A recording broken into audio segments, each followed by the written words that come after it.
Hey everybody, welcome to episode 2 of the Yet to Be Named podcast. Although I did like the archery blueprint suggestion, so I don't know, Jeremy, how you feel about that, but maybe we can get Sounds some pretty more good. suggestions down below in this video. And I also thought about, I can't remember now which one it was. There's like a old sitcom or something, but it was like a running joke where it never got named. So I was like, maybe we just be the Mhm. Yet to Be Named podcast forever. I don't know. But um, today's video, Jeremy and I are going to go over our top two things that we look at in our mental game that we think are the most important. So we have not talked about this beforehand. I don't know what his two are. He doesn't know what mine are.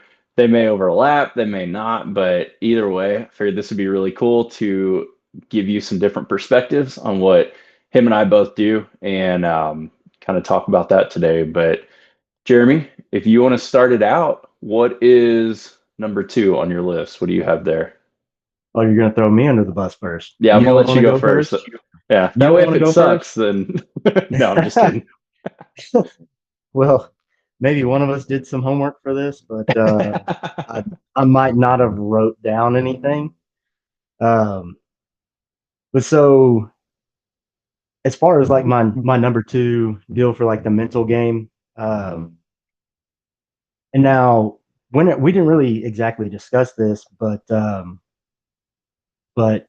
mean, it could go for somebody else, like who you surround yourself with, because that is also part of your mental strategies and everything like that. Because if you surround yourself with negative people all the time, then just the negativity is going to brush off on you. So I just want to say that kind of first. But my number two main thing that I try to focus on for my mental game is staying positive, and that would be for like I mean, that's anything in life because I mean, if something tries to get you down or whatever, if you let that thing get to you, then it's just going to bring your whole day down even more.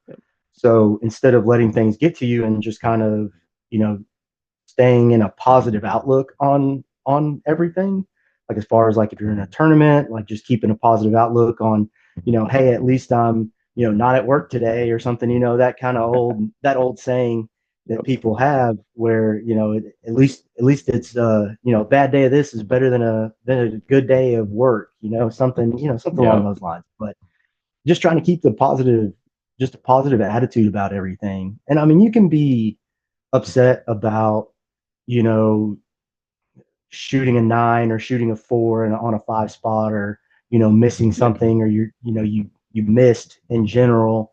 I mean, you can be generally upset about that on the inside. Like you could be kick a chair or whatever on the inside, but on the outside, just kind of play it off like, yeah, things happen. I don't know what happened. It was just a fluke. Have more, or have the confidence in yourself and everything, because that positivity can build confidence and can go a long ways, um, for everybody that you're around, because you always want to surround yourself with the positive people, not all the people that are being negative all the time. for Because if sure. somebody's just sitting there yelling, cussing, screaming, and everything, it's just it's kind of one of those things. You don't want to just be around that all the time. So like I said, my number two, on my list for the mental game would definitely be remaining positive, not letting the little stuff get to you. Remember, it's just archery. Uh, there's probably going to be a tournament next year, next month, next week, who knows, tomorrow. So, don't let the one bad thing get you down. Just keep, plugging on and Yeah, keep pushing forward. for sure. All right, so I have a question along that line then, because it Yeah. spurred this thought process. You and I have both been around the same individual, but also different individuals that have had this happen where you're shooting next to somebody who is like the rage monster that wants to cuss Uh-huh. or say something bad every shot. Or man, I've been in the middle of shot execution and their shot has gone off, and then I hear expletive something or other and they're slamming their stabilizer down on the ground. Like, what do you do Mm-hmm.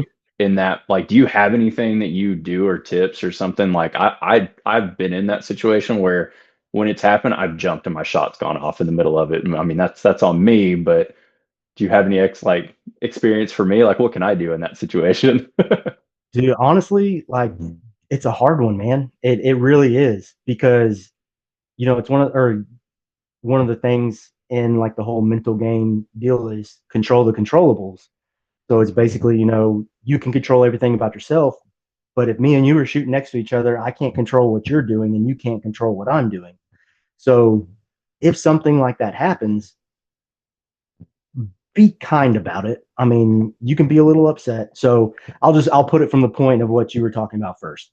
So if you're sitting there and you're, drawn back and you're working through your shot and somebody things went off and cusses or yells or whatever, um, and you can jump and your shot goes off, and you can, like, say you were shooting a 3 spot and now you just hit a 9 or an 8 or something, something bad, like you missed what you were trying to hit. Um, you can be kind of upset about that on the inside, but on the outside, I would say, like, try to, like, turn to the person and be like, hey man, can you kind of calm down a little bit? You just made me, like, your outburst just startled me and made me miss or something. I mean, you don't have to be a jerk about it. I mean, they're having, like, especially don't be a jerk about it, because if somebody's already upset like that in the first place and then going and talking down to them or yelling at them, it's just going to cause as much conflict or more. Yeah, just gonna butt But, heads. yeah, it's just button heads. So it'd be like, be kind to them. If you're kind to them, they'll understand. They'll be like, "Oh, yeah, I'm sorry, man. That was my fault." Sometimes you can get a judge over there and get a makeup arrow or a makeup arrow. Depends. Sometimes, because that is technically uh, what's the word? Yeah, like an When somebody interference. bumps you, yeah, Yeah, interference. like the interference. Yeah, It would be technically like an interference. You and now, I mean, I'm not 100% on that rule, but you yeah. could at least bring it up to the judge and the person be like, "Yeah, I did. I'm sorry. We already talked this out. I'll keep it down," or whatever, that kind of thing. That's a good idea. I hadn't thought about that. So yeah, that's just one kind of instance that can happen. Another one on the other side would be, say you are sitting, like, you just got drawn back, you're going into your anchor, you're starting to work through your stuff, and somebody next to you yells like that, and it kind of makes you jump, but your shot doesn't go off. Lower that arrow down. Just Yeah, go down start with it. over. Take a deep breath, focus on something else. Maybe say something to the guy like, "Hey, can you kind of, chill a little bit?" And then, Yeah, you know get back into your process and go back into it and shoot a good shot. I mean, that could go for anything. I mean, that could be yeah, somebody yelling at you, somebody yelling at a kid, somebody. yeah. Somebody I dropping had a something guy or that his whatever. stabilizer, or that his quiver was, like, pointed back and, like, kept Yeah, poking me in the stomach, yeah, and so, like, he would move and it, like, jabbed me in the gut, and I was like, just kind of let down and everything, just kind of refocus. I never said anything to him. yeah, He was an elderly man, so I was just like, he's here just to have fun. I'm here just to have fun. It's no big deal. But yeah, I mean, that's just two different outlooks that I I would like have, that. that I would try to have in that situation. You Yeah. know, you can always say, "Oh, positive," and then, the actual situation comes up and you're like, "Ah," and slam a chair down, or something. I mean, you can be like, I mean, I would just over like, exaggerate my follow through and just let my bow arm come over, just smack yeah, just that. whack, just be passive aggressive. Passive aggressive. I mean, like, it's all well and good to say, be positive the whole time and everything. Yeah, Like archery, nobody's perfect. So yeah, it's not the fact of being positive every single second of every single minute while you're out there, but at least try to have a positive outlook on everything. Like, oh, for I sure. shot a 9. Oh well, I still have 29 more arrows to go. So Yeah. That actually, I mean, that's cool. I mean, that flows really well, like what you're saying into my second point that I was going to talk about too, which is for me, it's staying present in your body and not letting your thoughts take over, and using okay, that example there, like you can get mad about that one instance and you can ruin the rest of your round really fast, and, very and just fast. throw it Yeah, down, the drain. And um, I mean, faster than a snowball melting in hell.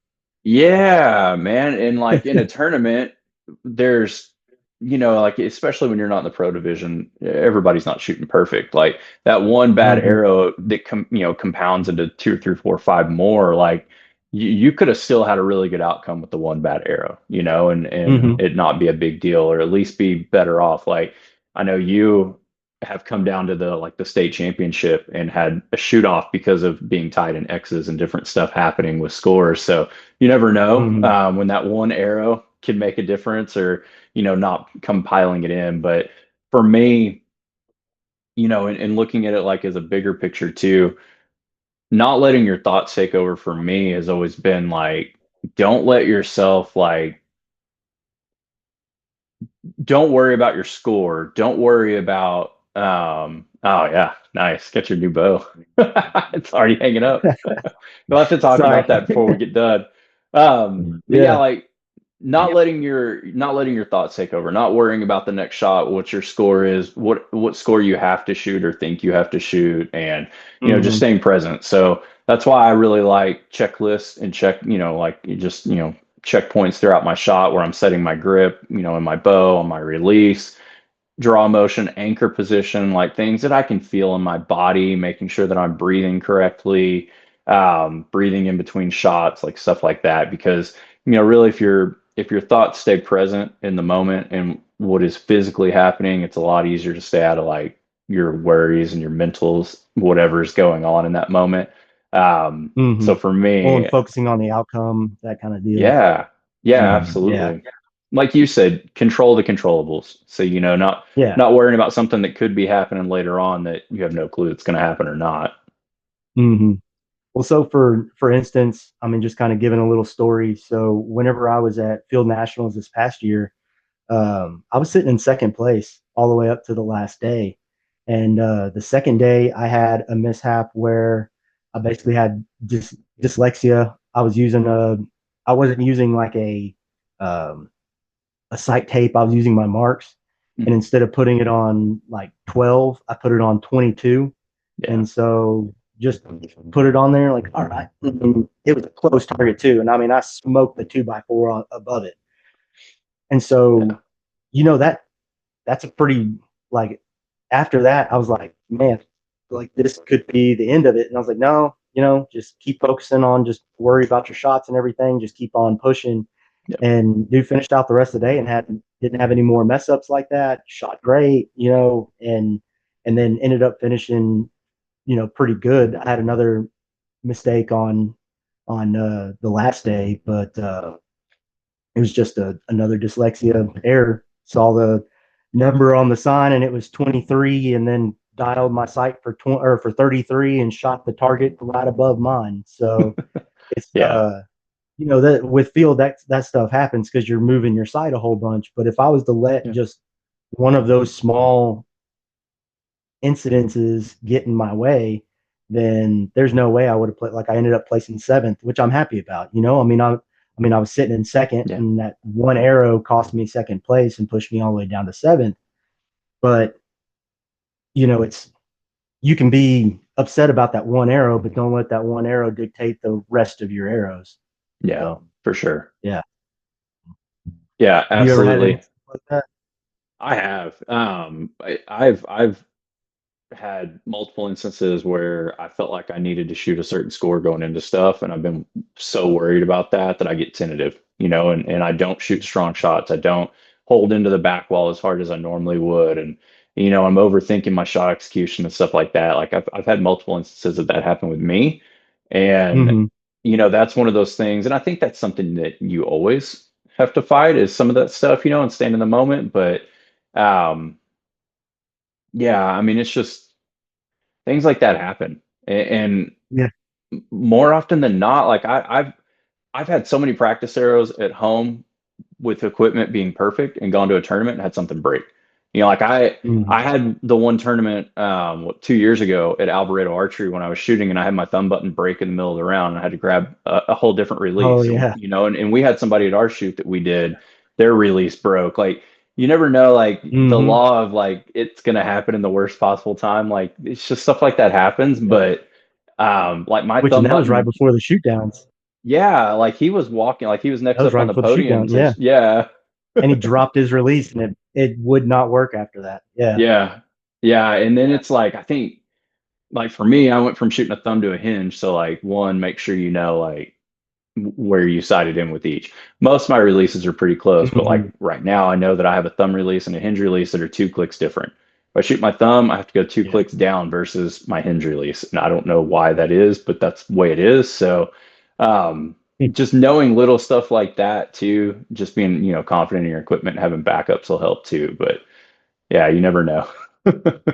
Can't let it get to you. Like I know that day, Yeah. like I even there was one of the No. high school kids that came over and they were talking to me at, like in between rounds or something because I dropped I dropped a five, I shot a four and I was like, well, like there's another one of these coming up. You only need 3 scores to go to Hmm. state. Like it's really not a big deal. The rest of it is practice, but like there's nothing I can do about it. Why go shoot two or three more nine or fours in that aspect? But why go do that because of one bad arrow? Just pick it up and keep going. Yeah, definitely. I mean, that's extremely true. I mean, it's true across the whole board too. I mean, it in life and archery and other sports. I mean, it's all, Yeah. that's extremely, extremely true. Yeah, for sure. All right. What is your number one? What is What one of is the things your that number you want me to go first? My number Yeah, dude. Yeah, one, go first. yeah, my number one is thinking about your process over your results. So being process Okay. oriented versus results oriented. And Hmm. I know for me, I think this is probably common with a lot of target people for sure. But I know for me, it is just because of like an upbringing that I had of feeling like I had to be perfect a lot. So for a long time, it plagued me of feeling like I didn't go to a tournament for a long time when I first started shooting because I couldn't shoot a perfect score at home. And I thought I didn't need to go to a tournament, which is a stupid mindset to have. But even Yeah. like getting into the tournament, worrying about a score, like I've gone, I have sat down before indoor season started for like the Texas Shoot Your Way Across Texas series and pulled up the scores from last year to see what the top five scores were for the season to know how many X's that I needed, within like a big score, right? To see like what do I need for my scores for my three to get me in and my back then it was one at state, and Hmm. that's such a wrong way to look at it because then you go into the Yeah. season and you're like everything you feel like has to be perfect. You get really tense, put a lot of extra pressure on yourself, and that does not lead well to shooting well. So just Yeah. creating a process for myself that I can follow with a bunch of steps depending on my mind that day. Like if I'm more nervous in a tournament, I'm going to follow more steps just so I'm thinking about the steps more than I am the shot. Um, and then not in between arrows. So like in between ends rather, like when you're waiting on the next line to shoot and you're going down to score and stuff like that. I'm the be on your phone type person. I don't Hmm. like talking a lot. I do, but not a ton. So I will like sit on my phone and I'll look at stuff or I'll try to clear my mind and think about anything other than the tournament. Like that's kind of what I have to do. Which I there was George Riles on the Last Chance Archery their thing a week video. Like he had a video about that recently, and he was talking about like certain people need to go talk to people. Like you probably need to go talk to people because you like to talk. I'm the talker. Yeah. Yeah. Yeah, I'm the talker. Like you've come over to me when I wasn't shooting and I'm working a line and you've had conversations with me and everybody around us. And then you go back and you shoot perfect arrows and you come back and it's like your Yeah. round was great. But do I sit there and talk about archery that time? No. No. I'll talk about anything under the sun. I mean, Yeah. oh, you like to go hunting? Where do you like to go hunting at? Or, oh man, you like cars? What kind of car are you driving? Or, Yeah. whatever. Like Oh, yeah. in the middle of Reading, I was talking to Chris Perkins about his new truck that he had just bought. That's And cool. I mean, he was talking about detailing it and this other car that he was working on and like all kinds of things like that. So it's just, Yeah. it helps keep your mind off of that, off of those scores and off of those numbers and just kind of keeps you in the present, keeps you in the conversation with people. Yeah. And then you step up and then you focus on your target and what you're supposed to be doing. So, Yeah. Yeah, absolutely. And I think it's so like if you look at our sport versus others, so like the motor programs of how to like shoot a free throw or throw a basket or throw a football, throw a baseball, like you can see it. Like I'm going to use baseball as an example because I like baseball, but also because the World Series is about to start, so the playoffs have been on. You can watch a fielder get just a gimme hit. Like it happens at third and short a lot because it's a longer throw, but you can watch those guys field a ground ball and they've got 2, 3 seconds before they need to get it off because it got to them so fast, and they'll overthink that throw and they'll just launch one, and it's bad. But then you see them like something gets just hammered at them and they throw it on the run or whatever they're doing, and it's perfect throw. And it's kind of like with archery, we have a lot of ability to overthink because we aren't in a high impact, we don't have a way to drive off that adrenaline burst that we get because you're Hmm. nervous or because you're excited or whatever. So being able to Yeah, it's not not like you're running to the overthink next target. things. Yeah, right. So like you can't get that nervous energy out the same way. So it's hard, and you have to learn how to be more introspective. But the less you can think about it, the better, I think, and just think Yeah. about the process in the moment and don't worry about the rest of it. Hmm. Yeah. So, dude, I mean, that's a good one. That's a real good one. So, like I said, I was a little unprepared on this one, but as you were talking, it made me think. Like it just clicked on like what mine like because I have a bunch of different ideas and different thoughts on it, but it made me click on what like my number one would be, and that would be basically, and it's one thing that I struggle with all the time, and that is um, practicing in a tournament versus practicing at home. And the reason, like what I mean by that, and as far as how that ties into the mental game, is basically that, at home, sometimes I just find myself just flinging arrows, just step up there, boom, shoot a shot, boom, shoot a shot. And then I Yeah. go down there and look, and it's great. I mean, they're fantastic. You know, I've shot like 28Xs, I've shot a 29X before. Like, it's just, you get into this routine of where you're just doing the exact same thing all over again. But then whenever you go to a tournament, it's like everything changes. Like now I'm focused on my hand. Now I'm focused on my release. Now I'm focused on my breathing. Now I'm focused on this. And oh my goodness, my pen's moving all over the place. And I don't want to shoot, outside of the 5 or outside of the 10 or Yeah. whatever it is. And so like it's kind of segues into what you were talking about, which is basically like staying in the moment. But it would be like practice when you're supposed to practice. Like, so actually go through your motions of like check your grip, check your release, draw your bow. Whenever you drew it, did it feel right? Whenever you anchored, did it feel right? Yeah. Is your pin sitting pretty good? Kind of focus on all those things. So then whenever you go into the tournament, yeah, you have some nerves and stuff, and yeah, things are kind of going, but you can kind of hit that like autopilot switch would basically be the best way to say it, Yeah. where you're, like if you were just shooting arrows at your house and no, or the score didn't really matter, and you just kind of step up there and you just start flinging arrows because you've done it so much and you focused on all those things. No, and I'm not saying that like, how you said, you have your checkpoints or you have your steps that you work through. You can still have those because it can be part of your whole process, your Yeah. whole like not being outcome oriented and being process oriented, where you're not sitting there going, oh my God, I hope I hit it. I hope I hit an X. I hope I hit an X. I hope I hit an X, something like that, where Yeah. you're actually like, okay, you've done this 1,000 times, anchor right here. Yep, that feels good. Okay, go through the motion, kind of going that way. Uh, Yeah. because then it's something that you have been working on that whole time, but you don't want to go like, oh man, something's completely wrong. Like I need to change everything, Yeah. or I need to just keep doing it over and over again. Like if you actually sit there and focus on those, like your movements and stuff, you can see because you practiced it so much in practice, you can feel where the difference is. Yeah. Like I've done that. Like I had my elbow tipped in and I was shooting weak shots and I was like, man, what is going on? Right. And then I was like, okay, just focus on what I'm doing. And then, came in and I'm like, oh, my elbow's over here. It needs to be back here. And then, fix that. And then it's good from there. But Yeah. it's because I've, worked on a lot of those things and worked on those feelings and worked on how the movements and everything feels in practice to be able to implement that stuff in a tournament. Yeah. And I'll So, say too, like, I mean, everybody is different too. Like, if you get like I have a guy right now, very similar to me, very type A, like that process oriented mindset, we're both very heavy on that, but that's how we do our Hmm. life. So that is what's comfortable to us, right? There's other people that Hmm. are not type A that won't work as well for them, and you kind of have to find what you need to do.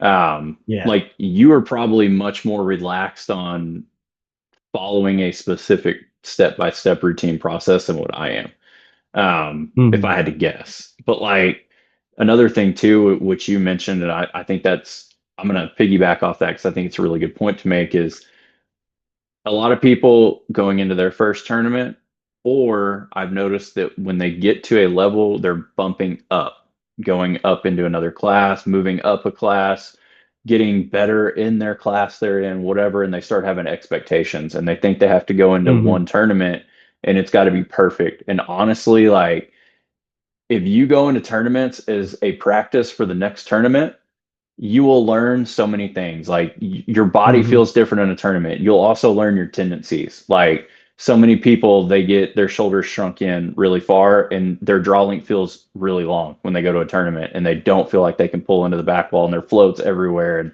if you start Yeah. learning those tendencies and writing it down or noting it or at least knowing what's happening in the moment, then your next tournament you go to from the first practice in or the first time that they yell, "Hey, this is your first in for score."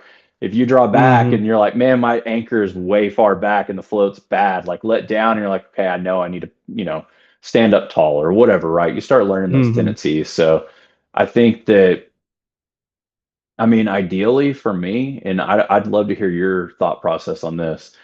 Everybody shoots really well in practice because there's not a lot of pressure. It's whatever pressure you put on Hmm. yourself. But like going into a tournament and trying to do those as a practice round for the next one for me, I've always tried to get my tournaments to be as close to a practice as I can because I know the nerves won't be as bad, but I know that like, it's just as easier for me to replicate what I do day to day at home.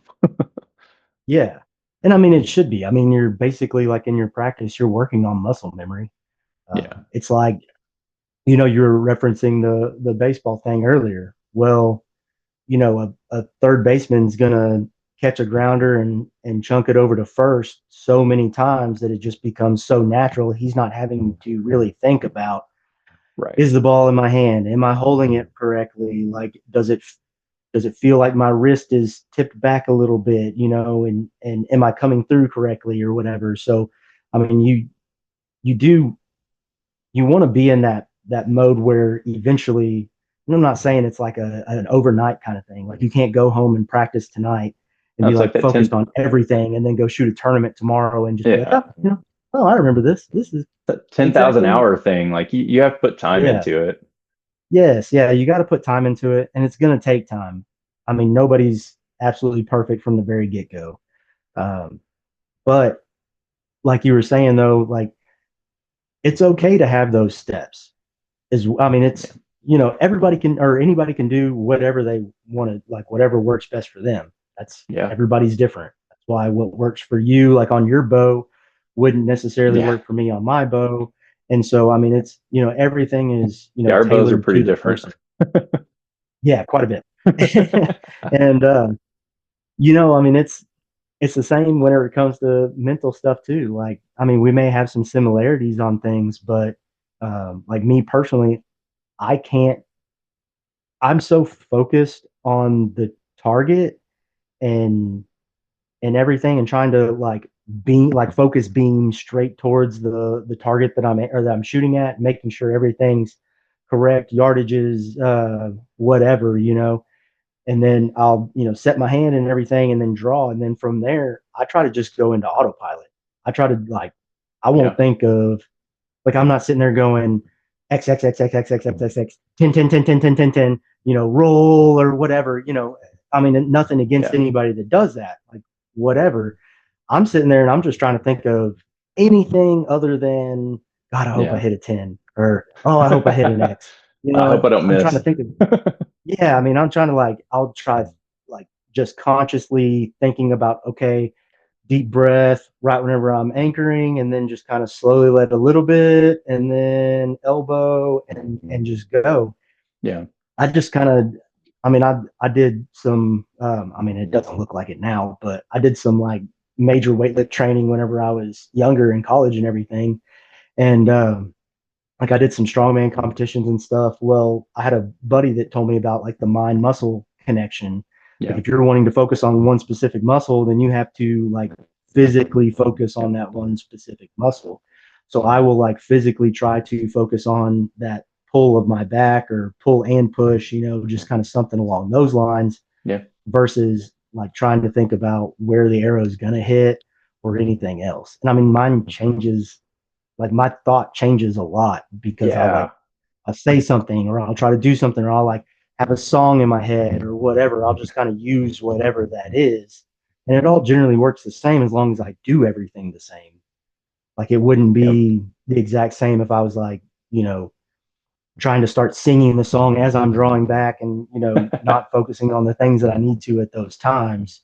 Right. But I do, I kind of go that route. But there's some people that have to, you know, focus on exactly what they're doing, or they want to focus on the release, or they want to, focus on the dot. And I mean, I try to keep my eyes where they're supposed to be on the dot and everything, and just kind of let everything else kind of subconsciously go.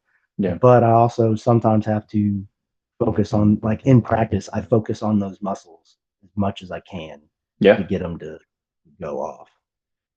Yeah. And I think it's good that you said that you change it from time to time because I do too. Like there's days where I'm focusing on a certain aspect of the shot. So like balancing push and pull or what I'm doing with my release hand or Mm-hmm. whatever it may be. And when I'm getting to that point, like that's my focus. Like my shot execution, instead of it being like there's times where I've done shot execution and all I'm thinking about is that, I used to say let it float. And that's what Mm-hmm. I would say right when I started my shot execution. And then my brain would go blank. And then there's times where I have to be like I'm trying to make myself remember to stare at the middle and not chase the pin. So I'm thinking middle, middle, Mm-hmm. middle or whatever I'm saying. Like I do what I need to that day, or in that Yeah. session with what I'm trying to perfect, and try to work on. And I've kind of done the same thing as well. Like I'll like patience is always one of my top things. So if Mhm. I'm feeling like I'm like trying to rush through my shots, what I will say in my head after that is after I draw and come into anchor, I'll just say like patience, and I'll just kind of Yeah. draw it out, or I'll just say be patient, something like that. Because I try to also like, there's a whole bunch of things that you're trying to focus on at one time. I mean, you really can only focus on one. Yeah. Um, but I'll also try to like throw in little key phrases to try to help, bring everything together. Like, so if Yeah. I am trying to rush through things, I'll say be patient. If I'm, struggling on staying strong, I'll, you know, focus on that mind muscle connection with my back and my front arm to try to, get that good strong shot. Um, you can tailor it to whatever your real needs are. I mean, Yeah. it doesn't have to be. I don't think it has to be the exact same every single time that you get up there, because then what happens? You just kind of Yeah. focus on, oh man, I messed that staying up or whatever, Right. something like that. And it just kind of throws you off. But Or it's like I'm sure you've done this before. I've done it driving home when it's late and you're tired, or you've had a bad day oh, at dude, I work do or that every something. single Yeah, day. right. But you get home and you're like, I don't, how did I get here? Like, I don't remember. Like, I know I stopped at that stop sign. I had to have, but I don't remember doing it. It's kind of that same thing. You Yeah. get so used to doing something in the moment, you're at a tournament or something's going on. It's an important shot. You're hunting, whatever. You're not like you're just gonna blank. Like you have Hmm. some kind of focus point. Kind of like whatever Yeah. you're doing, or have committed everything to a subconscious muscle memory, routine Yeah. where it happens on its own, one way or the other. Hmm. So that's actually called highway hypnosis. Is it? I've And never heard that. yeah, it's a That's a thing. legit thing. But yeah, it's a legit deal. Yeah, I've had it where like you're looking at the red light or whatever, the green light, whatever it is, and you're just kind of driving and you're thinking about stuff, and then you go through it, and then you're like, hey, was that light green? Like, Yeah. and you're looking behind you to see if other cars are going through the intersection as well. But yeah, it's Yep. That's cool. I didn't know that. That is a legit thing. Well, do you want to grab your bow off the wall and give everybody a teaser since it's a new model? Sure. I want to get into that. And I mean, I know absolutely nothing about Elite, so take it over. Tell us I don't know if you the can brand, even the model, like everything. I don't know if you can even see that. It's so dark. So this is the Elite Victra. It's 60-pound limbs. It has this sweet little yoke system here where I can change the timing and everything of the cams just by loosening up a screw and then turning this. And it's the nice thing about it is it's made out of aluminum versus some of the other yoke splitters where they're going to be like plastic, and Yeah. and break. I mean, you've seen it. I know you've seen Yep. it Yep. on certain bows. So There's a reason why there's a company that makes the metal ones to replace them and why people quit yeah, using them. Scott Bomar. Yeah. Yeah. Yeah, Scott Bomar has made quite a few of those from what I've been told. Yep. But so yeah, Elite Victra, shooting an X Focus lens.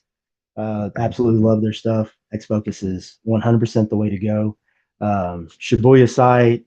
I mean, dude, it's a great bow. I've been shooting it. I've had it for 3 days now. First day, I basically moved all my stuff over to it from my Verdict to the Victra, and then I had not shot one of these yet. Like before I got it, like I've heard really great things about them and talked to a number of people that have shot them, but I had not gotten a chance to shoot one. Yeah. And so I got it in and was going to be doing a whole video series deal on putting it together, and I just couldn't wait anymore. So I just threw everything on it and just I filmed some of it, and then I went outside and just started shooting. Ended up shooting like a 327x game with it, I think, Yeah. starting off. So pretty cool. But it's a great shooting bow, man. I mean, it's got a real target bow type feel to it. It kind of jumps from your hand a little bit whenever you shoot. It's kind of a little bit more or a little bit different of a geometry than the Verdict was, and Yeah, so I it's was gonna have almost you, yeah, talk about that. Like the limb pocket angle I've noticed on that looks different. It yeah looks more like a traditional target bow versus like a hybrid target hunting bow that they've always had in the past. yeah. So it's actually got wider limb pockets on it than the Verdict does, and I would show y'all a difference between the Verdict and this, but my Verdict's outside in the Yeah, shop. that's fine. We can Uh, just high level. but it's got the different, or it's got a little bit wider limb pockets and everything on there. The limbs are a little less just absolute parallel. Yeah. They kind of come up just a little bit more instead of being just absolutely parallel like the Verdict was. Um, but the other cool thing is the difference.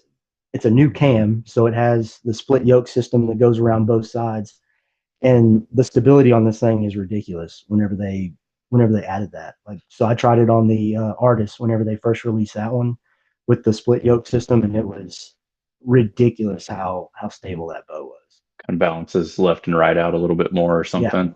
Pulling force. yeah, like so whenever you would like, without having a stabilizers on it or whatever, if you're just at the shop and you come back and you hit the wall, like the bow stood still, like it didn't wiggle back and forth like a Nice. fish. Nice. So yeah, it's pretty neat, man. But yeah, so it's a 37.5 inch axle to axle versus the like 37 and 15/16 on the Victor or Verdict, and it's still almost equally as long, like from cam to cam, Mhm. like from the absolute end of the cam to the end of the cam, it's almost the same length as the Nice. so, which kind of makes it cool. I mean, I really like that. Like the cam isn't just huge or anything. I mean, it's not just a gigantic cam that's on there, but Yeah. it's not a Hoyt's pilot cam where they're like this Right. big. When they're So small. yeah, yeah. So I it's very stable. It was very easy to tune up, and it's a great shooting little bow. Cool. Well, I know you're gonna still do some videos on there. So, Yeah. um, your YouTube channel, is it just Jeremy Balderrama or what's the name on there? I forget. Jeremy Balderrama or Jeremy B Archery. Okay, I'm gonna tag that down in the description of this video so everybody can get to your channel because I think it's you whatever just it is, we'll tag it because yeah. that way they can go on there when you do these videos. I think it'd be really cool to see it because honestly, I've had a lot of people ask me questions about like elite bow versus, like other models and different things. And I've always told people like the people that like elites, it's very much like a hybrid, almost just a hunting bow, like a long hunting bow. And I'm like, there's people that love Hmm. that feel. Like that bow, visually looking at it, looks like it's getting away from that some and going more into like a target Hmm. world, like a PSE and a Hoyt would have. Yeah. But without shooting it, I think it'd be really cool. Like when you do your review and kind of looking at them maybe side by side or whatever you end up doing. I think that'll be cool to let people see. But I wanted to Yeah. tease a little bit here, and since it's a new model, and let everybody get an idea of it. Oh yeah. And I kind of like in my video and stuff, I go over like what I do for tuning for it, and kind of I mean the video or the camera is right there, and so I'm setting it up with some skinnies, some 166 arrows, and gonna basically be doing a few videos here and there of it. But it is Jeremy Balderrama Archery, Cool. so Awesome. that's what the YouTube is. Well, guys, I appreciate everybody watching today. For everybody that doesn't know, including Jeremy, we're going to be putting out some extra content this week for the members only portion of the channel, just like I do every week. So Jeremy's getting involved in that. He didn't know that yet, so I'm going to spring that on him right now. But if you're not a member of this channel, down below in the description, there is information where you can join and look at the different packages, whether it just be the videos only or videos and some coaching to me, whatever that looks like for you. But thank you, everybody, for watching these videos. Comment down below if you've got any questions or things that you want us to cover in the future, or feedback or names for the Unnamed Podcast. So give us some ideas, guys. Thank you again for watching. We'll see y'all soon.